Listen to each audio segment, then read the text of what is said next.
বরবাদ হোক আর সরবাদ হোক এটা আমার দেওয়ার বিষয় না। জলে জলে না, কারণ ইন্ডাস্ট্রির লোকগুলো শিখছে সব চামচামি করা, ঠিক আছে?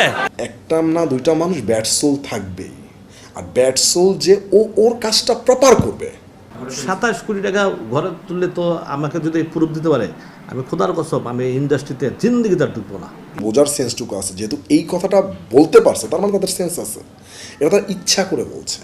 আমি ইন্ডাস্ট্রিতে, আমি তোমার কথা দিলাম মুসলমানের সাথে আমি ইন্ডাস্ট্রিতে জীবন ঢুকবো না। আপনারা আমার পিছনে না লাইগা নিজেদের পিছনে লাইগা কাজটা করেন, বিশ্বাস করেন আপনারা আমার মতো একটা সিনেমা বানাইতে পারবেন। তুমি যে আমাকে দর্শক হিসাবে বলো যে আমার কাছে এই ছবিগুলো সব গতানুগতিক লাগছে, এমন আহামরি কিছু আমার কাছে লাগে।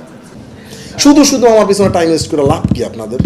যারা আমার পিছনে লাইগা আছেন বিভিন্ন রকমের সমালোচনা করতেছেন, কারণ এই আমরা তামিল ইন্ডিয়া হলিউড সবই বাড়াবাড়ি করে খাবার খোটাখাটি এগুলো আমরা দেখতে দেখতে বলেছি। চুন থেকে পান খসতে পারে না, এই হৃদয় এটা করছে, হৃদয় এটা করছে, হৃদয় তো এটা করে না ওইটা করে, দরকারটা কি? আপনারা আপনাদের কাজটা করেন না। একদম এইভাবে হাত কাটতেছে, ব্লাডটা চিরা দেওয়া পড়তেছে। সারা জীবন শুনছি পাপ নাকি বাপকেও ছাড়ে না। আসলে পাপ বাপকে না, পাপ কাউকেই ছাড়ে না।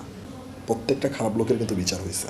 বরবাদের পিছনে লাইগা আছেন, বিশ্বাস করেন আপনারা আমার পিছনে লাইগা থাকবেন, আমি আমার কাজ করে ঠিক আমি আমার জায়গায় চলে যাব।